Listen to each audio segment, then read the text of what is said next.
सुनिए, त्रेता युग की बात है। ब्रह्मा जी, देवराज इंद्र, अग्नि, वायु आदि सारे देवता, सप्त ऋषिगण और पृथ्वी देवी सब मिलकर वैकुंठ लोक जा पहुंचे। सुरेशम विश्वाधारम गगन सदृशम मेघवर्ण शुभांगम लक्ष्मीकांतम कमलनयनम योगिभिर्ध्यानगम्यं वन्दे विष्णुं भवभयहरं सर्वलोकैकनाथम्। हे देवताओं के स्वामी, शरणागतों के रक्षक, आपकी जय हो। हे कृपालु, आपकी लीला अद्भुत है। उसका भेद कोई नहीं जानता है, कोई भी उसको जानने का अभिमान नहीं कर सकता है, और उसे वही जान सकता है जिस पर आपकी कृपा। हम पर कृपा करें प्रभु। पापों का नाश करने वाले नारायण, हमारी सुध लें प्रभु। देवी पृथ्वी एवं समस्त देवता अपने मन, वचन और कर्म से चतुराई छोड़कर आपकी शरण में आए हैं। हे अविनाशी, हमें दर्शन देकर हमारा उपकार करें प्रभु।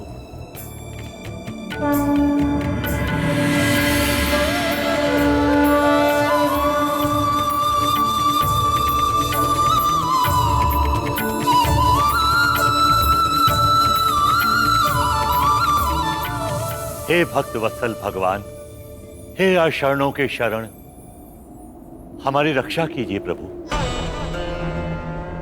हे श्रीपति, आप ही मेरे पालक हैं, आप ही मेरे रक्षक हैं नाथ। आप ही के आदेश पर मैं इस मृत्यु लोक के समस्त जीवों को आश्रय देती हूँ, उनका भार उठाती हूँ।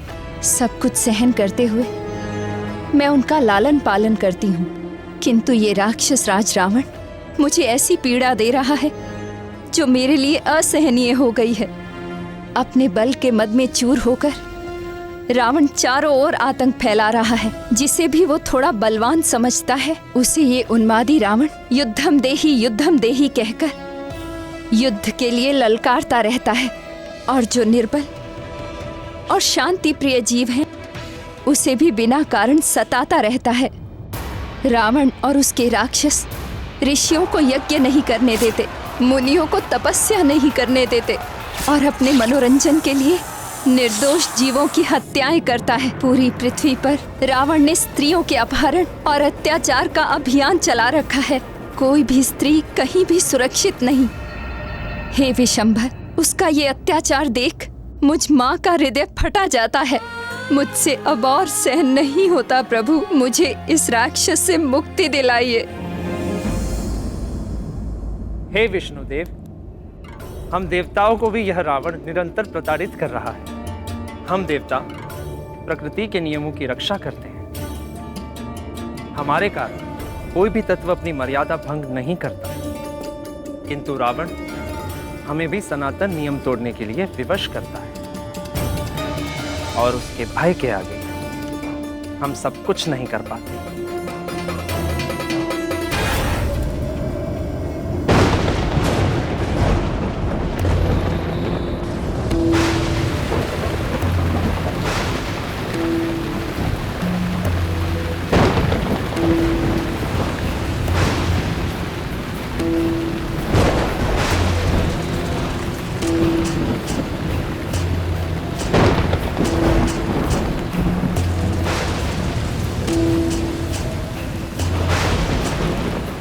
मेरे मार्ग में बाधा।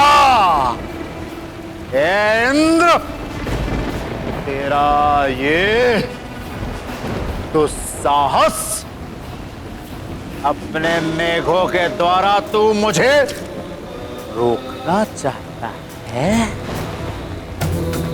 अपनी पराजय भूल गया क्या? कहे तो याद दिलाऊं, या एक बार फिर मुझसे टकराना चाहता है? यदि यही इच्छा है तो आना आना। हटा अपने बादल, नहीं तो मैं अभी इसी क्षण तेरा उपचार करे देता हूं।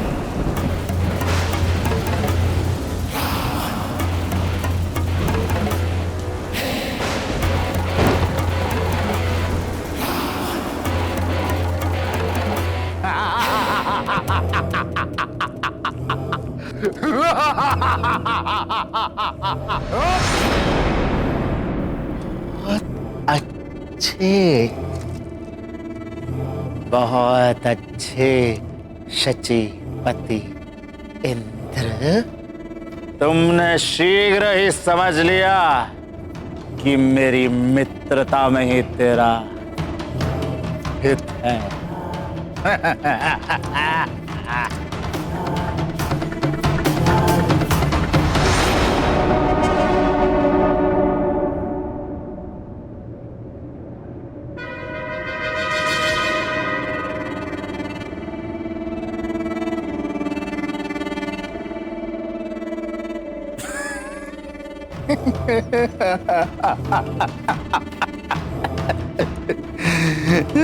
सूर्य देवता, ये क्या कर रहे हैं आप? अपने सम्राट से कुछ सीखिए और मेरे अनुकूल रहा कीजिए। देखते नहीं आपकी किरणों के ताप से कैसे मेरा माथा जला जाता है। और हाँ, वो चंद्रदेव, उस चंद्रदेव से कहो वातावरण को थोड़ा शीतल कर।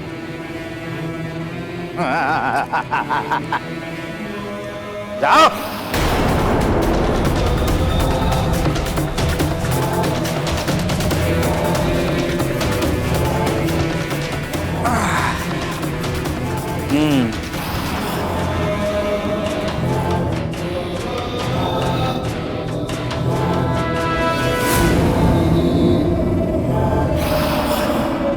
हे प्रभु, रावण के अत्याचारों से हमारी रक्षा का सामर्थ्य केवल आप में है। आप समस्त जीवों की अंतरात्मा हैं और हम सब में जो कुछ भी शक्ति है वो आपसे ही है। हम आपकी शरण में हैं। हे अक्षर, शीघ्र ही हमारा उद्धार कीजिए श्रीपति, नहीं तो यह सारी व्यवस्था नष्ट हो जाएगी। जगत पिता ब्रह्मा का वरदान पाकर ये रावण मनमाना हो गया है। इस समय ब्रह्मांड में उसे अनुशासित करने की शक्ति किसी के पास नहीं है। हे प्रभु, क्या उस आतताई से हमें कभी मुक्ति नहीं मिल पाएगी? आप निराश न हो ब्राह्मण। मेरी प्रतिज्ञा है कि जब जब गौ माता, विप्रजन, संत समुदाय और देवताओं पर विपत्ति आएगी, जब जब अविश्वास, अनाचार और अधर्म की वृद्धि होगी और धर्म की हानि होगी, जब जब भक्त मेरा उपहास करेंगे, मेरी भक्ति को अंधविश्वास समझेंगे, और तब मैं सज्जनों की रक्षा के लिए और दुर्जनों के विनाश के लिए यज्ञ की वैदिक मर्यादा और धर्म की स्थापना के लिए मैं अवतार लूंगा। मेरी ये प्रतिज्ञा अटल है। भक्तों की रक्षा के लिए मैं अवश्य अवतार लूंगा। भगवान विष्णु की जय, भगवान विष्णु की जय, भगवान विष्णु की जय।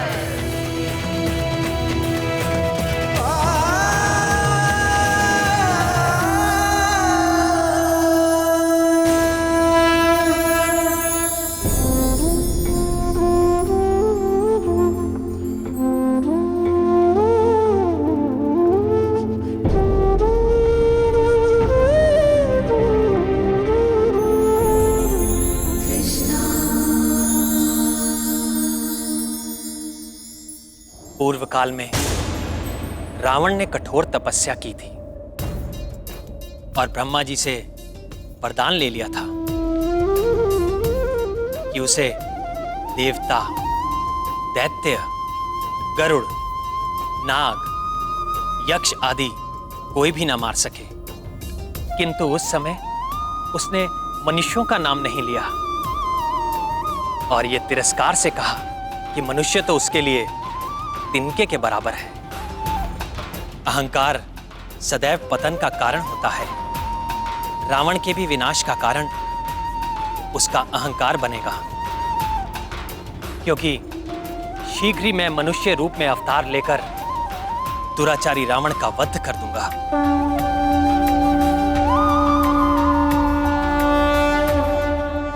हे पुरुषोत्तम, हमें क्या करना होगा?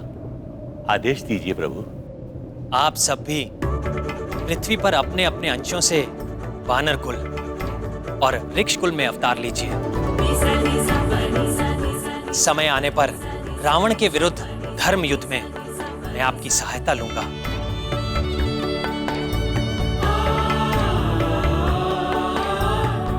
आप समस्त जगत के पालक हैं। हे धरणीधर, आपसे ही ये ब्रह्मांड जन्म लेता है और आप ही प्रलय काल में इसे अपने में लीन कर लेते हैं। हे प्रभु, रावण के विनाश के लिए आपका एक कटाक्ष ही पर्याप्त है। फिर भी आप हमारी सहायता चाहते हैं। हे प्रभु, हमें आशीर्वाद दीजिए कि हम आपकी लीला से मोहित होकर अहंकारी न हो जाएं।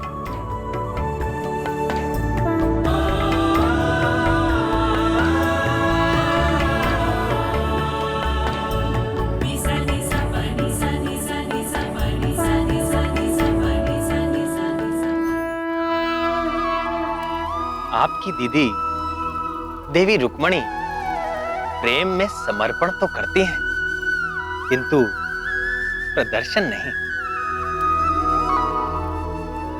फिर भी मेरे प्रति उनका गहन प्रेम वो कुछ अवसरों पर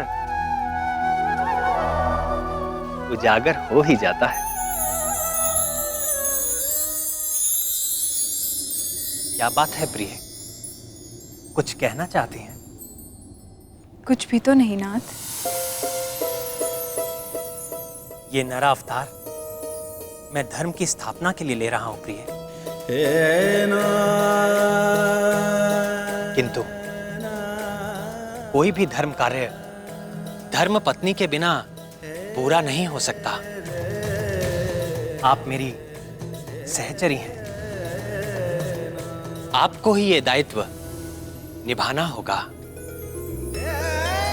इस अवतार में मैं अनाचारी राक्षसों का वध तो करूंगा ही, किंतु ये अवतार लेने का मेरा उद्देश्य अपने जीवन चरित्र के माध्यम से सदाचार का आदर्श प्रस्तुत करना है।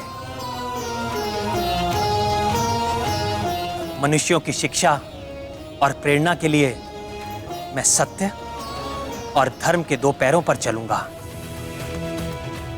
और जीवन की मर्यादाओं पर अडिग रहूंगा। मेरा ये अवतार मर्यादा पुरुषोत्तम के नाम से प्रसिद्ध होगा।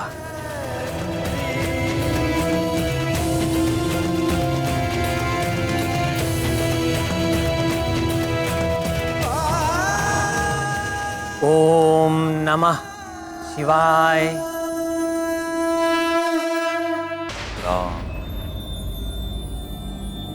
राम राम राम राम राम।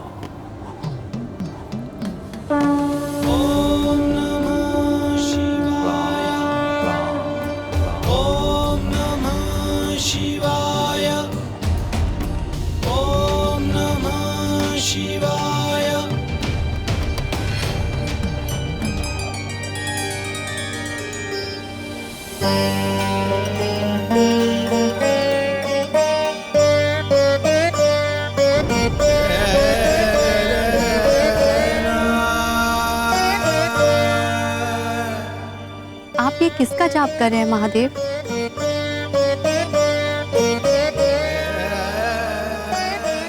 राम, मेरे राम। राम? कैसी शीतलता है इस नाम में। अनादिकाल से ही यह नाम इस जगत का सबसे सिद्ध और सरल मंत्र है। वो कैसे महादेव? ओम नमो नारायण मंत्र से बीजाक्षर रा और ओम नमो शिवाय मंत्र से बीजाक्षर मां को मिला देने से इस राम मंत्र की रचना होती है। इस अमूल्य मंत्र में भगवान विष्णु की कल्याणकारी शक्ति के साथ मेरी शक्ति का भी वास है। यह मंत्र सर्वमंगलकारी है, मोक्षकारी है और सभी प्राणियों के कल्याण की रामबाण औषधि है। आपकी महिमा निराली है भोलेनाथ। आप जब उग्र रूप धारण करते हैं तो तीनों लोग कांपने लगते हैं, और जब प्रेम मगन होते हैं तो ऐसे कि देखने वाला भी आनंदमय हो जाए। जो आनंद मेरे मन में जागा है, शीघ्र ही वह पूरे पृथ्वी लोक पर छा जाएगा। वो कैसे महादेव? क्योंकि आपके जो परम रहस्यमय महान भाई भगवान विष्णु है ना, वे मनुष्य रूप में जन्म लेने वाले हैं और इस मनमोहक अवतार में उनका नाम होगा श्री राम। श्री राम, श्री राम, श्री राम।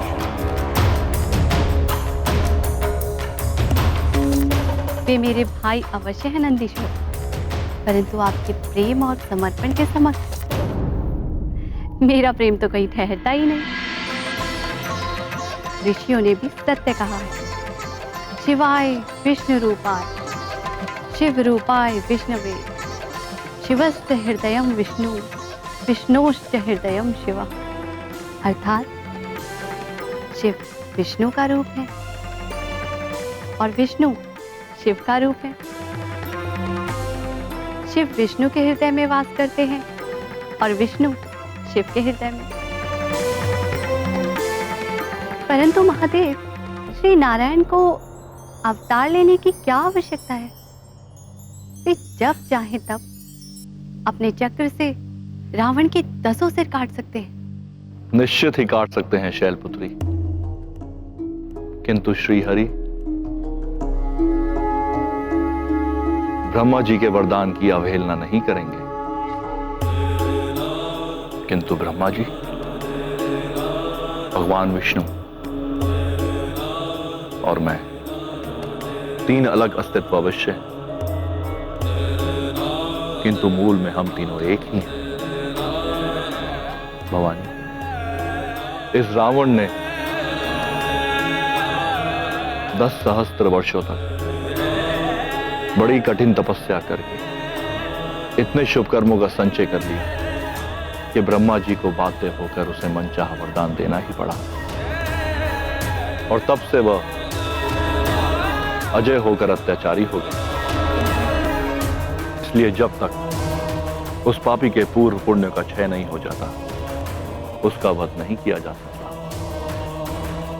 अब उसका काल निकट आता जा रहा है और शीघ्र ही भगवान विष्णु श्री राम का अवतार लेके उसका अंत कर डालेंगे, और उनके इस कार्य में मैं उनकी सहायता करूंगा। आप महेश्वर? हाँ भवानी। भगवान विष्णु के इस राम अवतार के साथ साथ मेरा अंश इस वानर कुल में उत्तम वानर हनुमान बनकर जन्म लेगा और अपनी भक्ति और समर्पण से प्रभु को प्रसन्न करेगा और राम नाम की सिद्धि को प्रसिद्ध करेगा।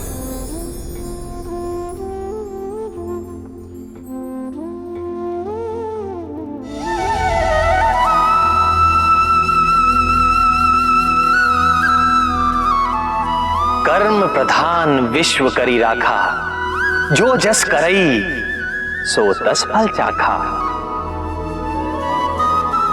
समस्त संसार कर्म की गति से बंधा है। कोई भी जीव किसी भी पल अकर्मा नहीं रहता। मनुष्य के जीवन का निर्माता वो स्वयं है। जो जैसे कर्म करता है वैसा ही शुभ या अशुभ फल उसे मिलता है। महादेव भोलेनाथ, कमल योनि ब्रह्मा जी और मैं भी इस नियम में व्यवधान नहीं डाल सकते। और इस नियम के संचालन का कार्य दिया गया है नवग्रहों को। वे निरंतर आकाश पथ का चक्कर लगाते हुए मनुष्य के पूर्व कर्मों के अनुसार फल देते रहते हैं।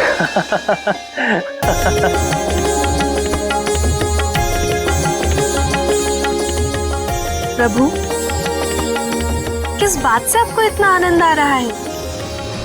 हमें भी बताइए। नवग्रहों में एक ग्रह है शनिदेव। शनय शनय अर्थात धीरे धीरे चलने के कारण उनका नाम शनिदेव हुआ। सभी जीव उनसे बड़ा भय खाते हैं। उनके चक्र में जो भी पड़ता है सदा रोता हुआ मिलता है। किंतु जब हनुमान से उनकी भेंट हुई तो क्या नाथ, बताइए ना। हनुमान एक पर्वत शिखर पर बैठकर आनंद से केलों का भोग लगा रहे थे।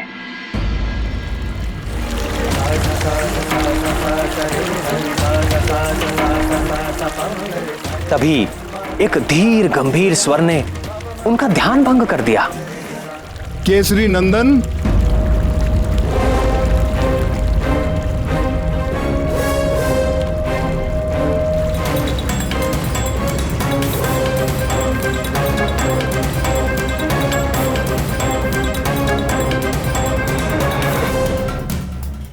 मैं आपको सावधान करने आया हूं पवन पुत्र हनुमान। आज से आगामी 7.5 वर्षों तक आप पर मेरा प्रभाव काल आरंभ हो रहा है। आप सावधान हो जाएं। मैं आपके शरीर में प्रवेश करने वाला हूं। मैं आपको प्रणाम करता हूं सूर्यपुत्र शनीश्वर, किंतु आप मेरे भीतर प्रवेश नहीं कर सकेंगे। तो आपको मेरे सामर्थ्य पर संदेह है बजरंगबली? आप सब प्रकार से सामर्थ्य हैं शनीश्वर महाराज, परंतु मेरे मन में तो पहले से ही कोई रिक्त स्थान है ही नहीं। तो मैं फिर आपको स्थान कहां पे दूं? मेरे तन मन जीवन सर्वत्र में प्रभु श्री राम ही राम बसे हैं। आपको कदाचित ज्ञान नहीं है कि मेरे प्रकोप से मनुष्य तो क्या, देव और दैत्य भी नहीं बच सके हैं।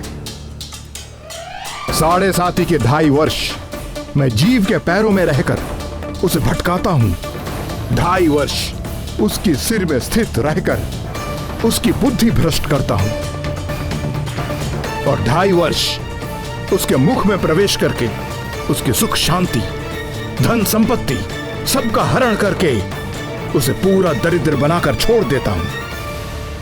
महाराज, मैं तो केवल उसी ज्ञान को अपने पास रखता हूं जिससे मैं अपने प्रभु के प्रेम रस में सदा लीन रह सकूं।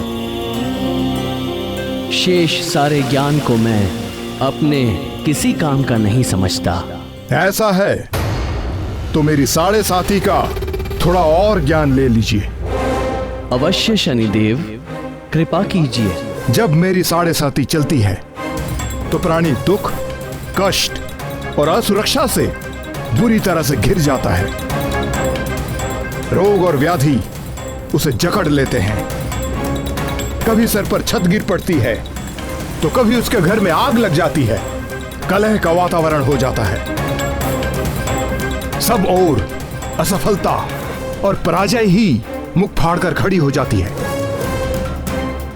कलंक और आरोप लगने लगते हैं। प्राणी अपनी सोच और बुद्धि पर नियंत्रण नहीं रख पाता। मेरे अधीन होकर वो क्रोध और आवेश में आकर अपनी ही हानि कर बैठता है। मन व्यथित रहता है, वाणी कठोर बोलता है, सुख नष्ट हो जाता है, संपत्ति का नाश हो जाता है, दुख, ग्लानि और शोक, इसके अतिरिक्त उसके पास कुछ भी नहीं रहता। सावधान हनुमान, आपकी 7.5 इसी क्षण प्रारंभ हो गई। यदि आप अपना निर्णय नहीं बदल रहे और आपने श्री राम के तुच्छ भक्त से ठान ही ली है,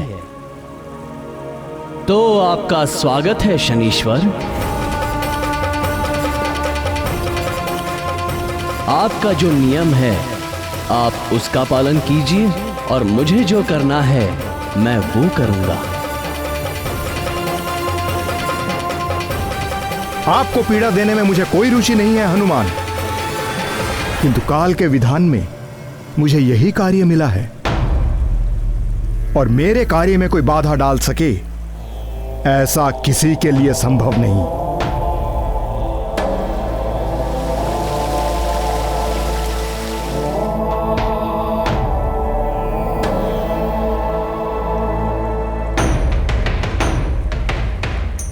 जय श्री राम, जय श्री राम, जय श्री राम, जय श्री राम, जय श्री राम, जय श्री राम।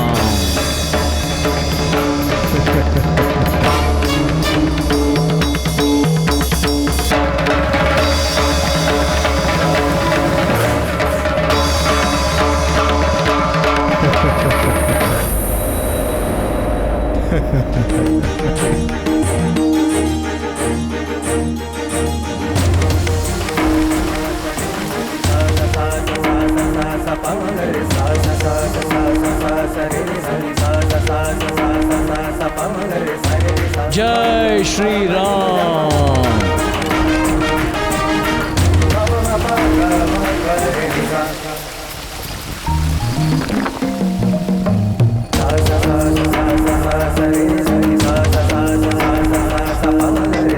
ये क्या कर रहे हैं पवन पुत्र? सिर में खुजली हो रही है महाराज। खुजली हो रही है तो तेल इत्यादि जैसा कोई उचित उपाय करो। नहीं नहीं महाराज, मेरे स्वभाव को यही उपचार भाता है। जय श्री राम।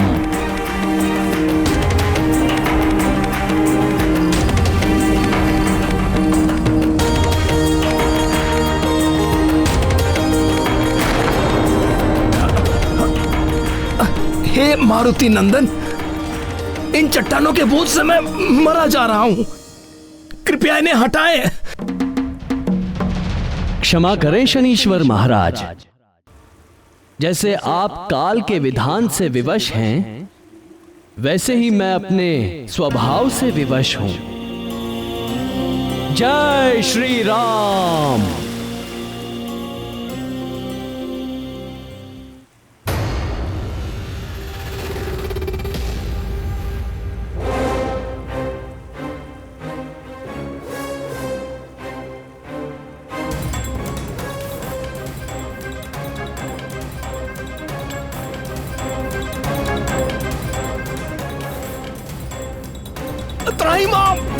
त्राहिमाम बजरंगबली, दया करें मुझ पर, मेरे प्राण निकले जा रहे हैं।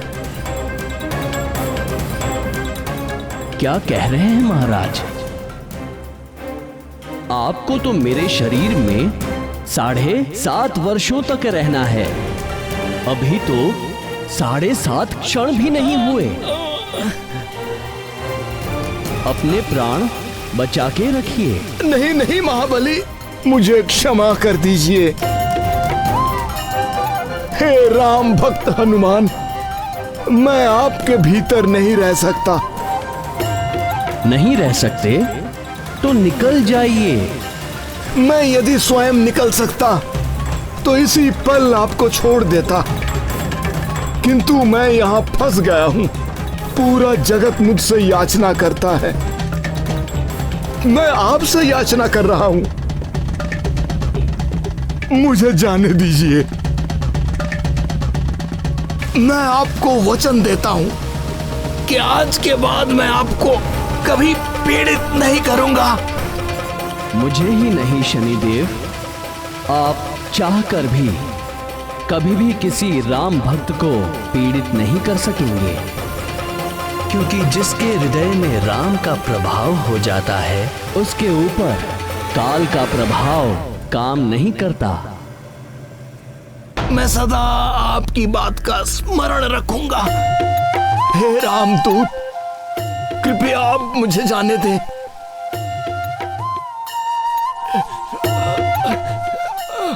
जय श्री राम।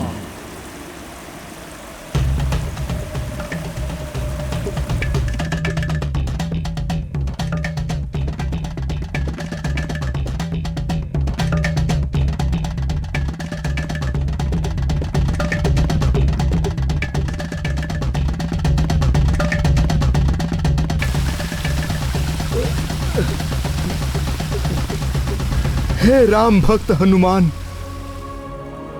क्या आपसे मुझे थोड़ा तिल तेल मिल सकेगा?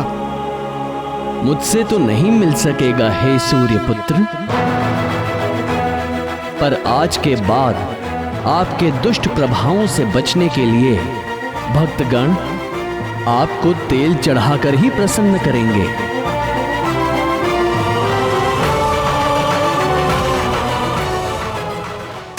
वो तो शनिदेव ने शीघ्र ही उनसे संधि कर ली, अन्यथा बजरंगबली पूरे का पूरा पर्वत अपने शीश पर रख लेते। श्री भगवान के भक्तों पर काल का प्रभाव नहीं होता। कहते हैं कि प्रभु का नाम एक बार लेने से ही करोड़ों पापों का नाश हो जाता है। भगवान शंकर के अंश हनुमान तो निरंतर ही प्रभु श्री राम के नाम का जाप करते रहते हैं।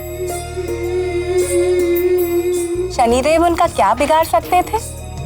हृदयनाथ, क्या वास्तव में भगवान भोलेनाथ के अंश से ही हनुमान जी का जन्म हुआ था? निस्संदेह राम भक्त हनुमान भोलेनाथ का अंश है। मेरे प्रति ये उनका अगाध प्रेम ही है, जिसके कारण उन्होंने मेरे सेवक का चोला पहन लिया। अन्यथा कालेश्वर भगवान शंकर सबके स्वामी हैं, मेरे परम आराध्य हैं और मैं उन्हीं को भजता हूं। किंतु कमल नयन, भगवान भोलेनाथ की उस अंश को धारण कौन करेगा? यही प्रश्न जगत जननी पार्वती जी ने भगवान महादेव से किया था।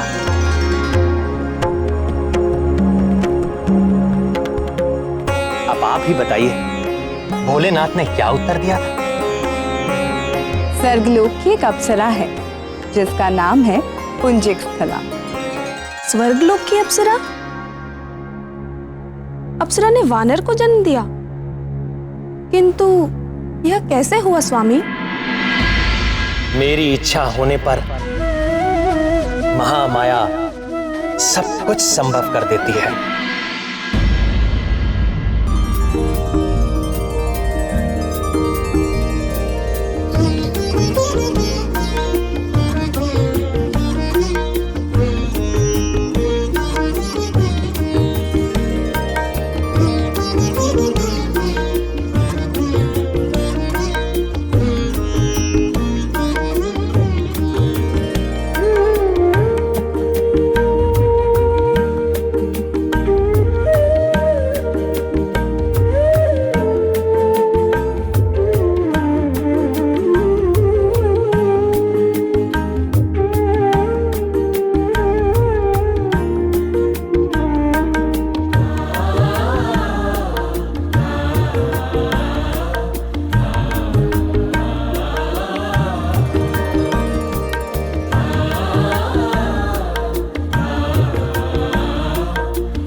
अति सुंदर, अति सुंदर।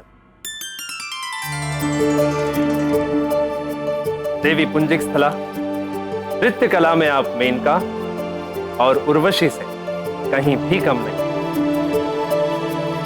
यहां बैठे सभी देवता नृत्य के पारखी हैं, किंतु कोई भी आपके नृत्य में दोष निकालने में समर्थ नहीं। सब आपका अभिनंदन करते हैं।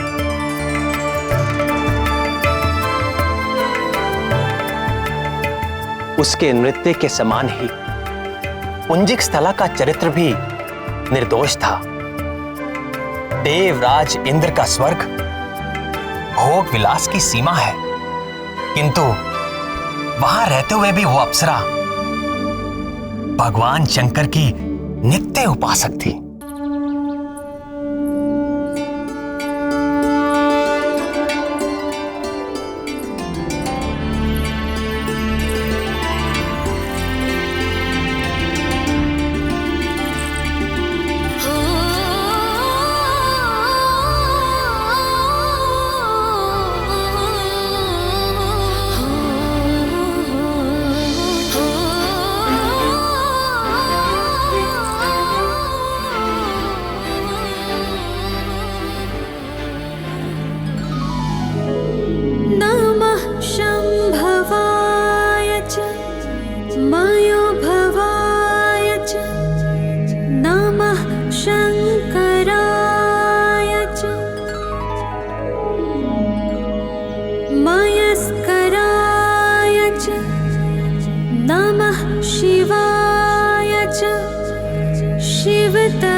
ब्रह्मा शिवो मे अस्तु सदा शिवो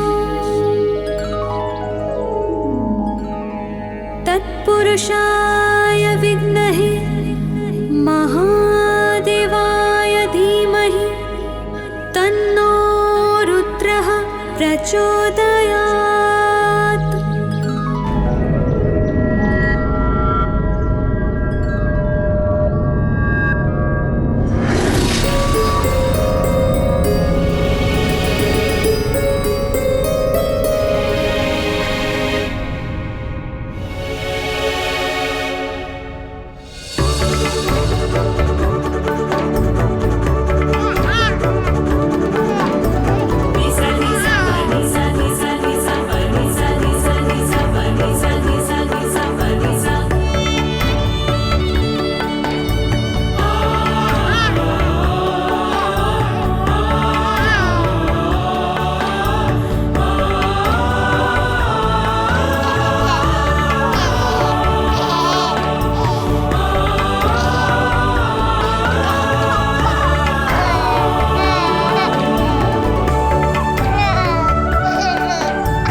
ये तो वानर का शिशु है।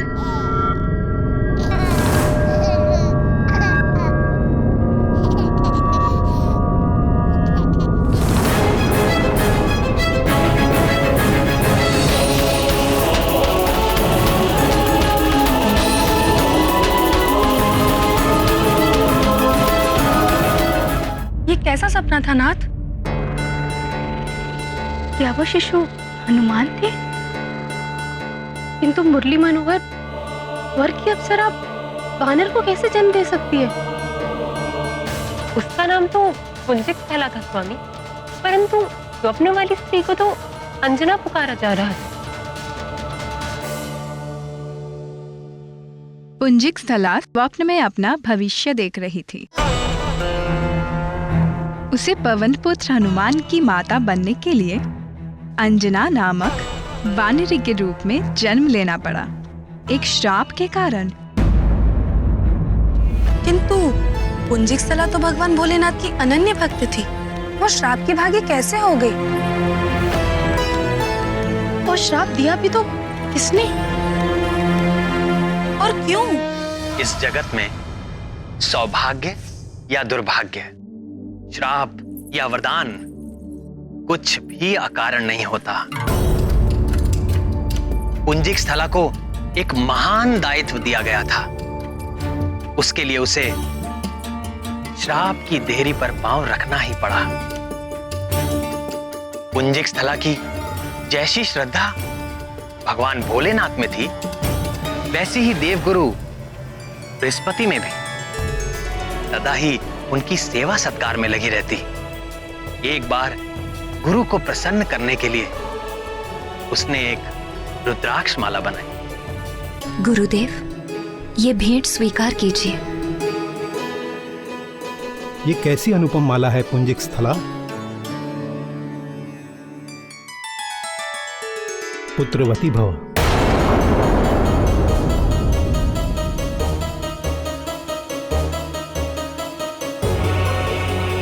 गुरुदेव, ये कैसा आशीर्वाद दे दिया आपने? मैं स्वयं चकित हूं पुत्री कि मेरे मुख से ऐसा वचन किस कारण निकला। निश्चित ही ये देवी प्रेरणा से ऐसा हुआ है। किंतु गुरुदेव, मैं तो अप्सरा हूं और अप्सराएं कभी मां नहीं बनती। ये मैं नहीं जानता कि मेरे मुख से ये आशीर्वाद क्यों निकला, किंतु ये असंभव ही नहीं है। तुम भी भगवान शंकर, जगत जननी माता पार्वती के आशीर्वाद से एक पुत्र की माता बनोगी। तुम्हारा पुत्र परम ज्ञानी, महाबली, सर्वगुण संपन्न, अजय और अभय होगा। तीनों लोकों में उसके यश और कीर्ति की गाथा गाई जाएगी। इस रुद्राक्ष माला की यात्रा अभी आरंभ हुई है। कुछ दिन बीत गए। पुंजिक स्थला स्वर्ग के अपने जीवन में इस घटना को भूलने सी लगी थी। फिर एक दिन पुंजिक स्थला अपनी सखियों के साथ गगन विहार करते हुए पृथ्वी की ओर जा निकली।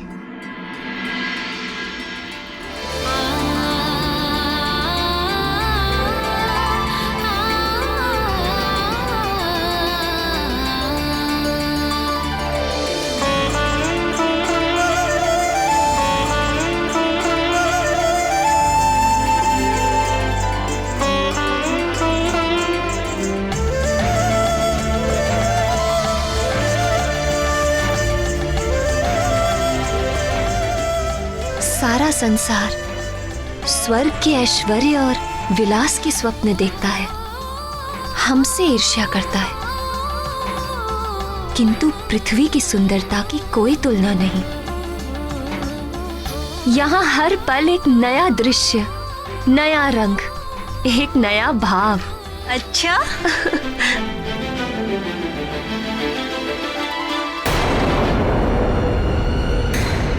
अरे ये क्या हुआ? ये यान क्यों रुक गया?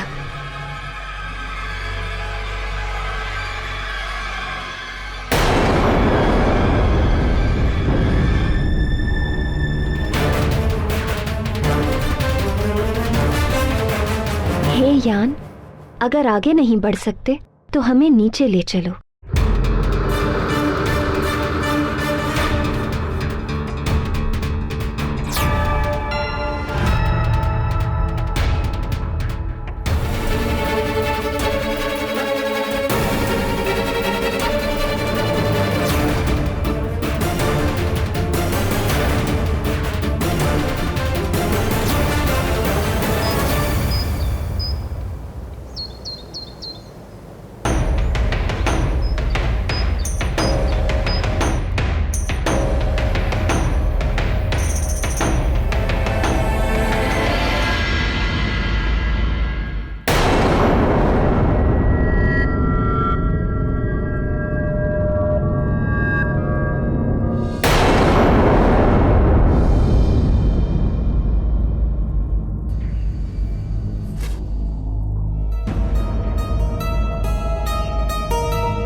मुझे क्षमा कर दीजिए।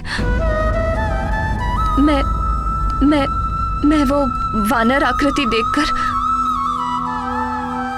मुनिवर, मैंने आपकी तपस्या भंग की है। मुझे नहीं पता था कि भीतर आप हैं। मिट्टी की वाम्बी में मुझे वानर आकृति दिख रही थी तो। वानर! वानर बाहर नहीं, तेरे भीतर है। तुझ में ही है वानर जैसी चंचलता। जा, तू भी वानरी हो जाएगी।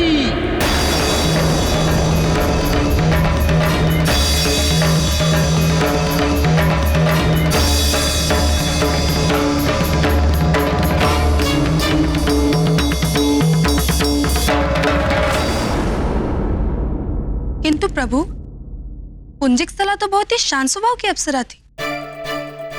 उसके मन में इतनी चंचलता कैसे उत्पन्न हो गई? चंचलता आई नहीं, पुंजिक स्थला के मन को चंचल कर दिया गया। किसने कर दिया प्रभु?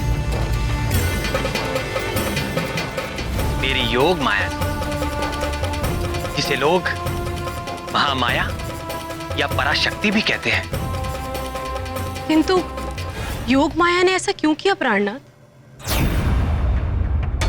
जब जब संसार में मेरे हस्तक्षेप की आवश्यकता होती है, तब तब योग माया मनुष्यों के मन को विचलित कर देती है। मत्स्यगंधा को देखकर यदि महर्षि पराशर का मन विचलित ना होता, तो महर्षि वेदव्यास का जन्म कैसे हो पाता?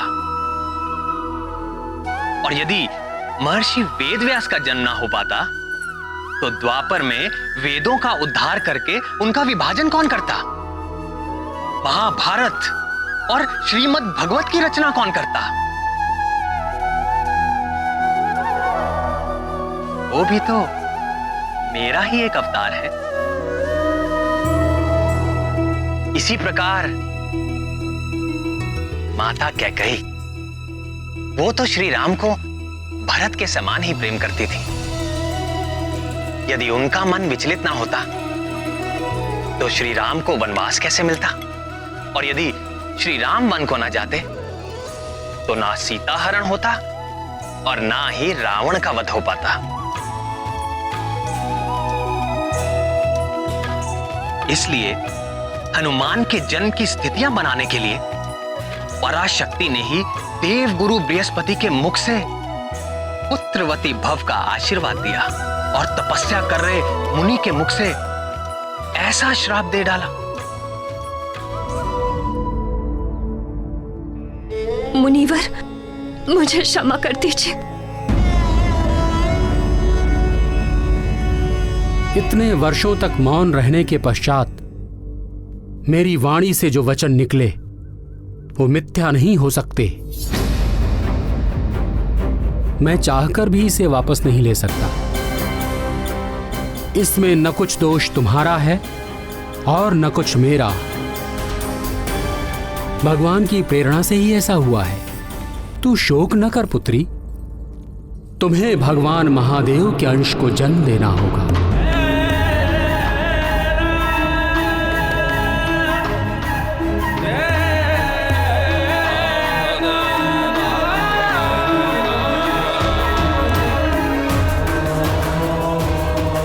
उसके कुछ काल पश्चात तुम्हें अपना अप्सरा रूप पुनः प्राप्त हो जाएगा और तुम स्वर्ग को लौट सकोगी।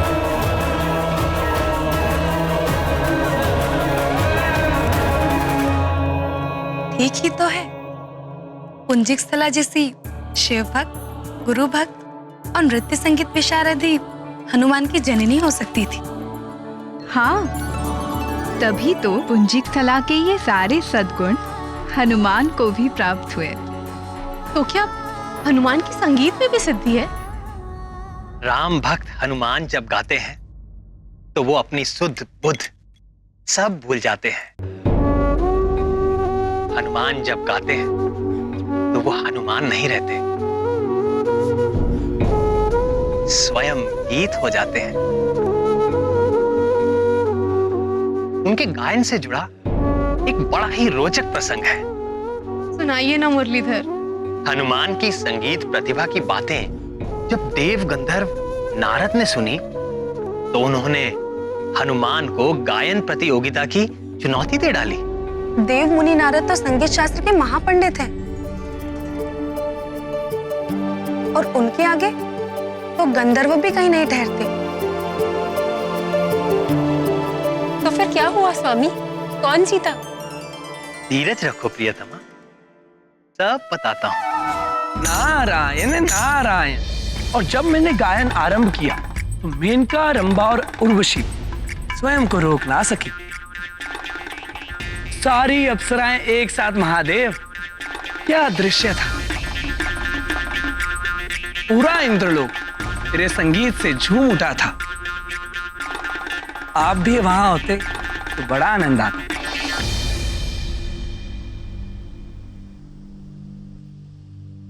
उस भोग विलास के संसार में मेरे जैसे बैरागी का क्या काम दे, किंतु भाग्य से आप यहां चले आए। आज आप कैलाश को अपने सुर में रंग दें तो कैसा रहे? आप तो जानते ही हैं महादेव कि मैं तो हर पल शब ब्रह्म में लीन रहता हूं, पर स्वर्गलोक जैसी दिव्य संगत भी तो होनी चाहिए, तब आनंद आएगा। यदि ऐसा है तो रामदूत हनुमान को बुला लेते हैं। आप ही की तरह वे भी भगवान के अनन्य भक्त हैं और उत्तम कोटि के संगीतज्ञ भी। हनुमान संगीतज्ञ? वो तो थोड़ा बहुत खड़ताल मंजीरा बजा लेते हैं, इससे अधिक तो कुछ और नहीं। नहीं नारद, बजरंग बली बड़े मर्मज्ञ हैं। वो जब गाते हैं तो कुछ भी प्रभावित हुए बिना नहीं रह सकता। क्या आप उन्हें इतना ही बड़ा गायक मानते हैं कि वो मेरे साथ संगत कर सके? तो बुला लीजिए उन्हें। आज कैलाश में मेरी और उनकी प्रतियोगिता हो ही जाए। अवश्य देवर्षि।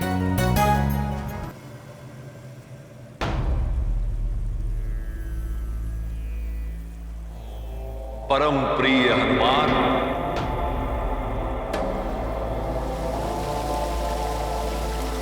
जय श्री राम।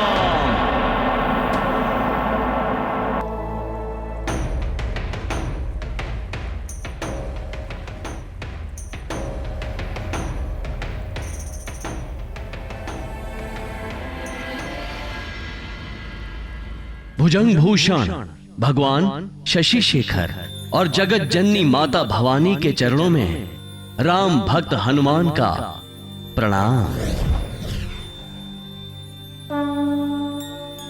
सदा रहो रघुपति के दासा।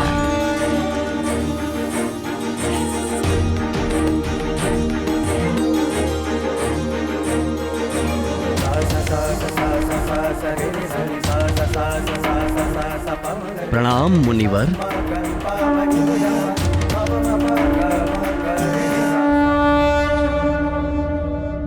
प्रिय आंजनेय, आज कैलाश आपके संगीत को सुनना चाहता है, आपके गीतों को गुनना चाहता है। देखिए, संगीत शिरोमणि नारद जी भी यहां पर, वे भी आपके साथ सुर मिलाने के इच्छुक हैं। कहाँ नारद जी का गीत संगीत? भगवान नटराज और कहाँ मैं? संगीत के नाम पर तो बस कुछ खड़ताल मंजीरा खड़का लेता हूं। वह गीत के नाम पे केवल अपने प्रभु श्री राम के नाम का जाप करता हूं। उसी रस के तो हम भी प्यासे हैं हनुमान। गाइए भक्त शिरोमणि।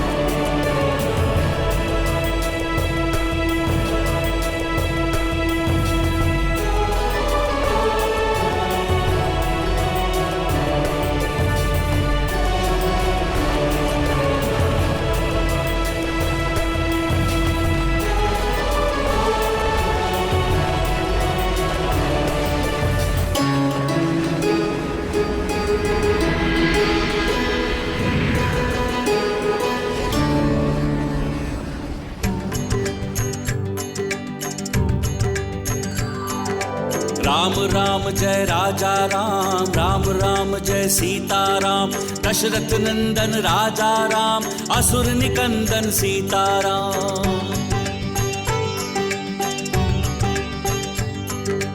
राम राम जय राजा राम, रघुपति राघव राजा राम, राम राम जय राजा राम, राम राम जय सीता राम। राम राम जय राजा राम, राम राम जय सीता राम, दशरथ नंदन राजा राम, असुर निकंदन सीता राम। राम राम जय राजा राम, रघुपति राघव राजा राम, राम राम जय राजा राम, राम राम जय सीता राम।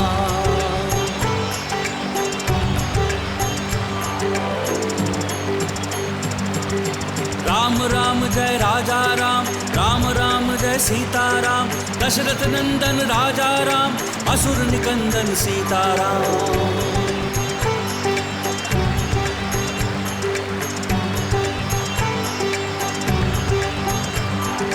राम राम जय राजा राम, रघुपति राघव राजा राम, राम राम जय राजा राम, राम राम जय सीता राम।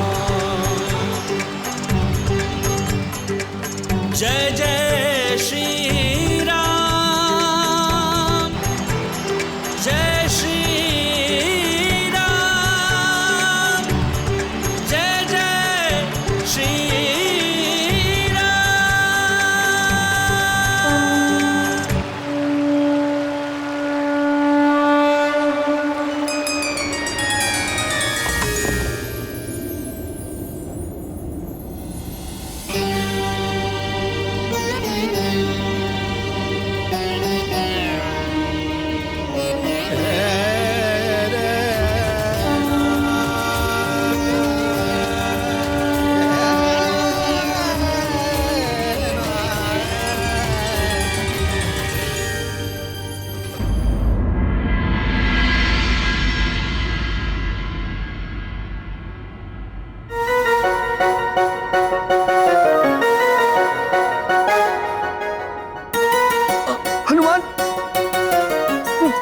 निकालिए हनुमान।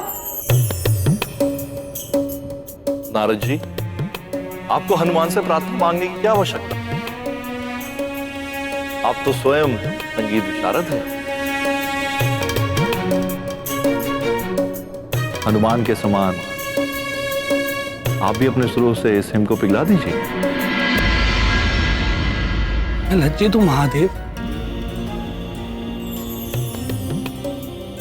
देवताओं और अप्सराओं पर अपने सुरों के प्रभाव से मुझे अहंकार हो गया था,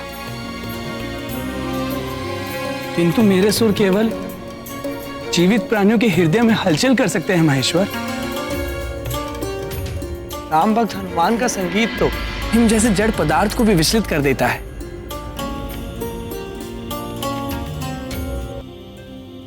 जिसके कान तो क्या हृदय भी नहीं।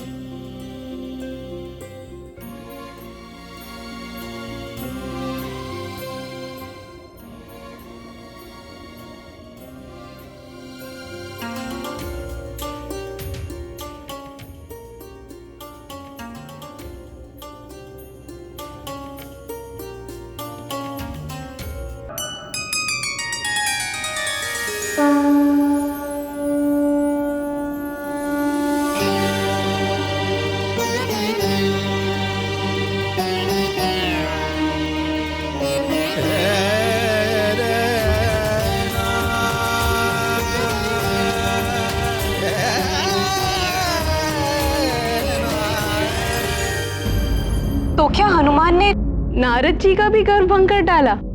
हमारे स्वामी के समान हनुमान जी भी 64 कलाओं के ज्ञाता है। कैसे ना हो, हनुमान जी की माँ अप्सरा पुंजिक स्थला पे तो उच्च कोटि की कलाकार थी। हाँ प्राणवल्लभ, पुंजिक स्थला का क्या हुआ? ऋषि के श्राप के प्रभाव से पुंजिक स्थला का स्वर्ग से पतन हो गया और उसने धरती पर वानर राज कुंजर की पुत्री अंजना के रूप में जन्म लिया। वानर राज कुंजर के घर में अंजना का यथारीति लालन पालन होने लगा। पूर्व जन्मों के संस्कार से अंजना की भी भगवान शंकर में अनन्य श्रद्धा थी। समय बीतता गया, यौवन के पग धरते ही अंजना का सौंदर्य खिल उठा। किंतु अन्य युवतियों से विपरीत अंजना आभूषण और अलंकार के साथ साथ शस्त्र विद्या में भी रुचि लेने लगी। वानरराज कुंजर ने उसे रोका नहीं, वरन उत्साह वर्धन ही किया।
अति उत्तम, तेजस्वी भव।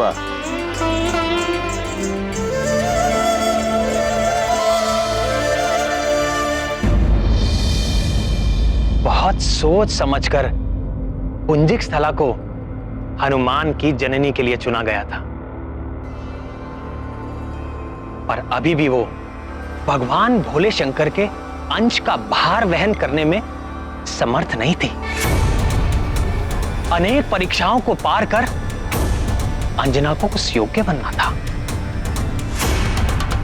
इसी उद्देश्य से उसके जीवन में विचित्र घटनाएं घटने लगी।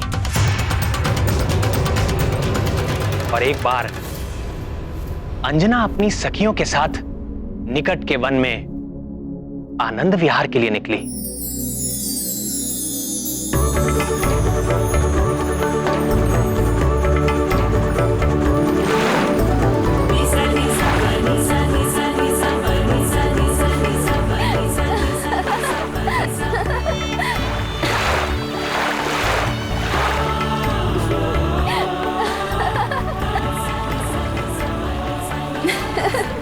देखो ना अंजना, कितना शीतल जल है, बड़ा आनंद आ रहा है। आओ ना।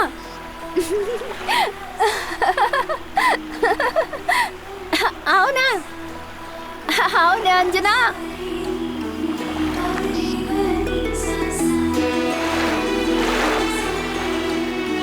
नटखट, क्या कर रही हो? तुम लोग रहो जल में, मुझे तो यहाँ तट पर ही अच्छा लग रहा है।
हे प्रभु, ये कैसी लीला है?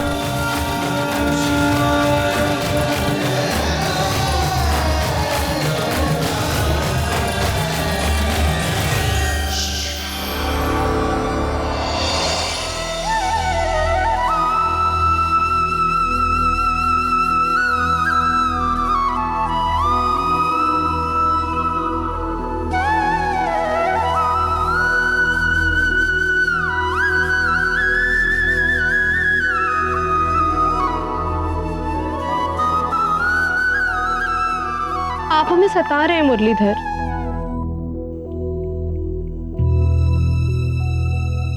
हम सबके मन में कितनी जिज्ञासाएं जाग रही हैं और आपने अपने अधरों पर मुरली धर ली। प्रिय, यदि आपके मन में इतनी ही जिज्ञासा है तो सुनिए।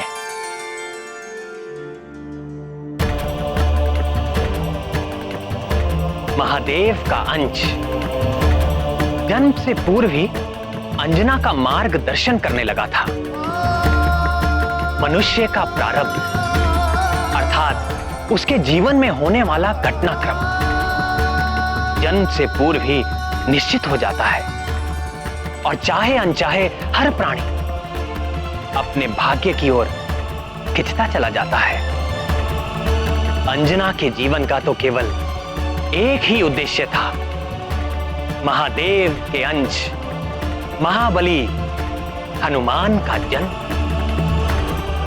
ऐसा समझो कि बाल हनुमान की छवि बनकर वो भाग्य ही अंजना को एक विशेष दिशा में खींचे लिए जा रहा था। तो फिर उस वन में और क्या हुआ प्रभु?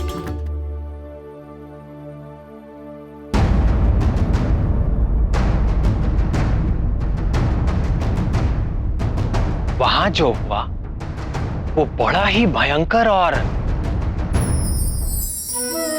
रोमांचकारी था।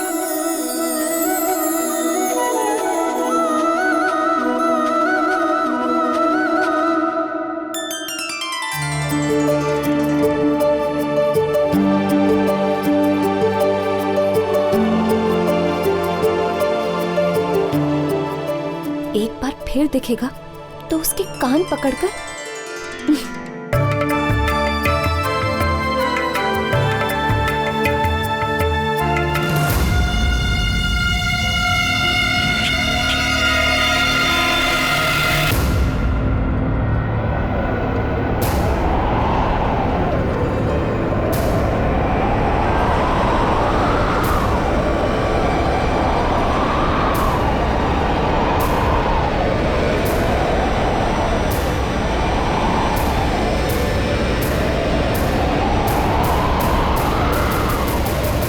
हे भूतपति भगवान रुद्र, हे माता रुद्राणी, मेरी रक्षा कीजिए।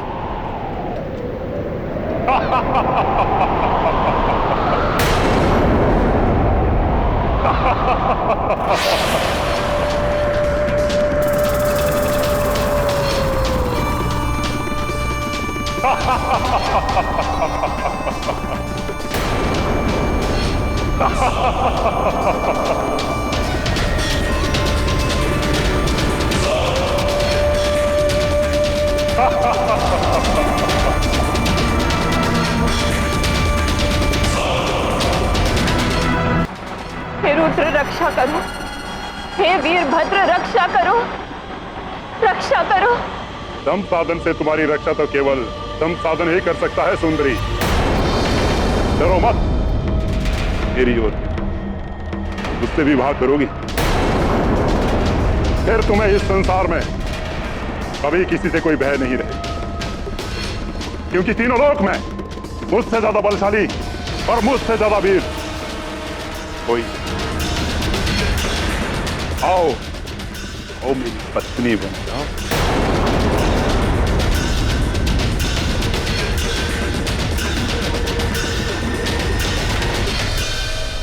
भाग कर कहां जाओगी? रुक जाओ, देखो मुझे क्रोध आ रहा है।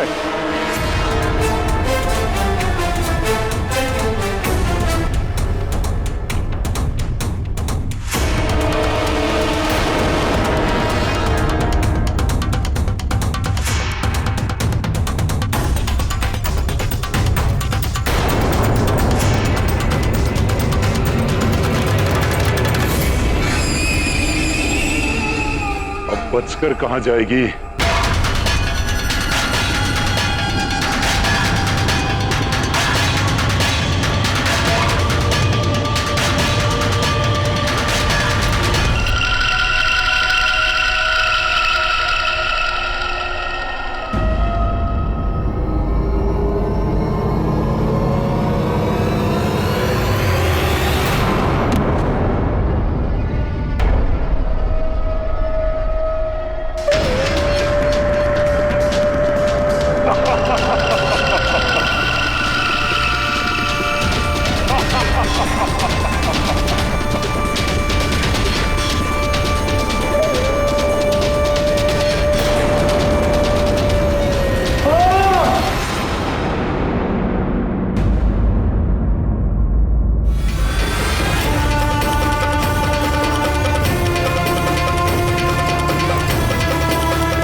मैंने इसे मूर्छित कर दिया है।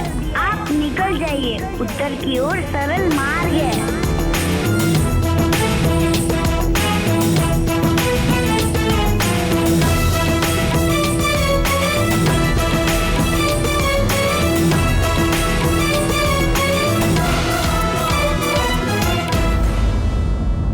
किंतु प्रभु, जिस वन में शंभ साधन जैसे भयंकर राक्षस का प्रकोप था, उस विकराल वन में बाल हनुमान अंजना को लेकर गए ही क्यों? हाँ नाथ, और फिर स्वयं ही माता की रक्षा भी की। इस जगत में कुछ भी अकारण नहीं होता। कुछ तो कारण होगा। ठीक है, यदि आप नहीं बताना चाहते तो ना बताएं, किंतु ये तो बताएं कि फिर अंजना का क्या हुआ? जिस उत्तर दिशा की ओर बाल हनुमान ने माता अंजना को भेज दिया था, वहां ऋषि पनक का आश्रम था।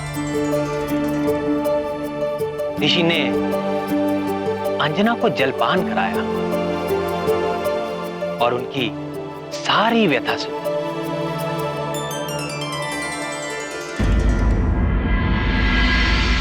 शंभ साधन के उत्पात से यहाँ सभी प्राणी पीड़ित है। उसका वध करने के लिए कई योद्धाओं ने प्रयास किए, किंतु ये राक्षस बड़ा ही बलवान है। सब के सब उस नरभक्षी का आहार बन गए।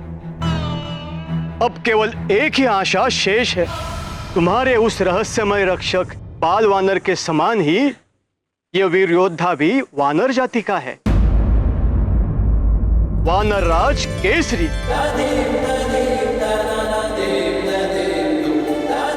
अब उसकी सफलता ही हमारी सुरक्षा है।